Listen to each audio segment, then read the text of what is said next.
আসসালামু আলাইকুম ওয়া রাহমাতুল্লাহ। সুপ্রিয় দর্শক মণ্ডলী, আশা করি মহান রব্বুল আলামিনের অশেষ মেহেরবানি ও দয়ায় আপনারা সবাই ভালো আছেন। আল্লাহর প্রিয় ইবাদত কোনটি? কোন দোয়া 3 বার পাঠ করলে মনের বাসনা পূর্ণ হয়? দোয়াটি পাঠ করার সঠিক নিয়ম কি? জানতে হলে ভিডিওটি শেষ পর্যন্ত দেখুন। প্রিয় দর্শক, আজকে আপনাদের যে দোয়াটি সম্পর্কে বলবো, সেজদার মধ্যে আপনারা এই দোয়াটি পাঠ করবেন।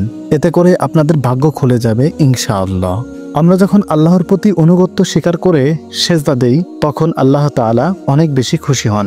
যে যত বেশি সেজদা করবে, সে তত বেশি আল্লাহর নৈকট্য লাভ করতে পারবে। হযরত আবু হুরায়রা রাদিয়াল্লাহু তাআলা আনহু থেকে বর্ণিত, রাসূলুল্লাহ সাল্লাল্লাহু আলাইহি ওয়াসাল্লাম বলেছেন, যখন কোনো আদম সন্তান সেজদার আয়াত তিলাওয়াত করে, আল্লাহর কুদরতি কদমে লুটিয়ে পড়ে, আল্লাহ রাব্বুল আলামিন তখন খুশি হয়ে যান। মুসলিম শরীফ হাদিস নম্বর 152। যখন আমরা সেজদা দেই, তখন শয়তান আমাদের একপাশে দাঁড়িয়ে যায়। সেখানে দাঁড়িয়ে সে কাঁপতে থাকে আর আফসোস করে বলতে থাকে, হায়, আমার তো কপাল পুড়ে গেল। আদম সন্তানকে যখন সেজদার হুকুম করা হলো, সাথে সাথেই তারা সেজদায় লুটিয়ে পড়ল। আর আমাকে যখন সেজদার কথা বলা হয়েছিল, আমি তো তখন অস্বীকার করেছিলাম। এই কারণেই তো আমার জন্য জাহান্নাম, আর আদম সন্তান হুকুম মানার কারণে সে পাবে জান্নাত। আমরা যখন সেজদা করি, তখন শয়তান এসব বলতে থাকে আর কান্নাকাটি করতে থাকে। হযরত উবাইদা ইবনে সাবিত রাদিয়াল্লাহু তাআলা আনহু থেকে বর্ণিত, বিশ্বনবী সাল্লাল্লাহু আলাইহি ওয়াসাল্লাম বলেন, যখন কেউ আল্লাহর সেজদা করে, তখন আল্লাহ ওই ব্যক্তির নামে একটি নেকি লিখে দেন এবং তার অতীতের একটি গুনাহ মাফ করে দেন। আল্লাহ রাব্বুল আলামিন সেজদাকারী ব্যক্তির মর্যাদা বৃদ্ধি করে দেন। সুবহানাল্লাহ।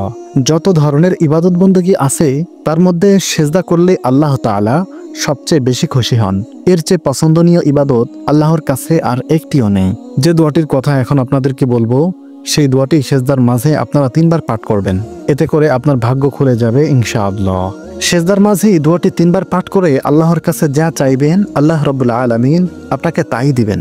দোয়াটি হলো, সুবহানাকা আল্লাহুম্মা রাব্বানা ওয়া বিহামদিকা আল্লাহুম্মা গফিরলি।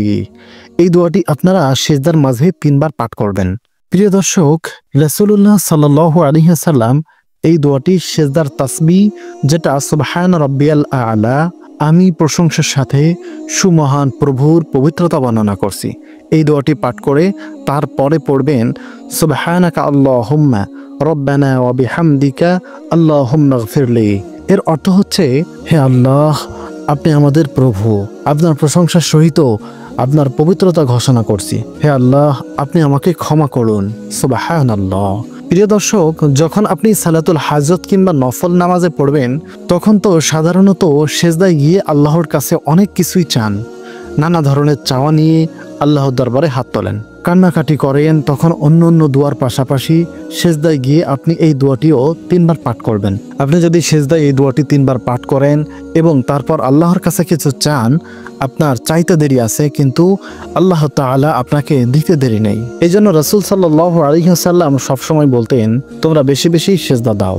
তোমরা যত বেশি সেজদা দেবে, তত বেশি আল্লাহর নৈকট্য লাভ করতে পারবে। যে ব্যক্তি যত বেশি সেজদা করবে, সে তত বেশি আল্লাহর কাছে চলে যাবে। কেননা ইবাদতের মাঝে শ্রেষ্ঠতম ইবাদত হলো সেজদা করা। আর যে বান্দা দুনিয়াতে সেজদা দেয় না, সে কিয়ামতের ময়দানেও সেজদা দিতে পারবে না। কিয়ামতের ময়দানে আল্লাহ তাআলা বলবেন, হে আদম সন্তানেরা, তোমরা আমাকে সেজদা দাও। তখন যারা দুনিয়াতে নামাজ পড়েছি এবং সেজদা দিয়েছি, তখন তারা সকলেই সেজদায় লুটিয়ে পড়বে। আর যারা দুনিয়াতে নামাজ পড়েনি, সেজদা দেয়নি, তারা কিয়ামতের ময়দানেও সেজদা দিতে পারবে না। আল্লাহ রাব্বুল আলামিনের এই হুকুম শোনা মাত্রই তাদের পিঠ শক্ত হয়ে যাবে। এই অবস্থা দেখে ফেরেশতারা আসবেন এবং তাদেরকে সেখান থেকে জাহান্নামে নিক্ষেপ করবেন। নাউযুবিল্লাহ। এজন্য আমাদের বেশি বেশি নামাজ পড়া উচিত, সেজদায় লুটিয়ে পড়ে আল্লাহর কাছে সাহায্য প্রার্থনা করা উচিত। নিশ্চয়ই আল্লাহ তাআলা তার অনুগত বান্দাদের কখনোই নিরাশ করেন না। আল্লাহ তাআলা আমাদের সকলকে বেশি বেশি সেজদা করার তৌফিক দান করুন। আমিন।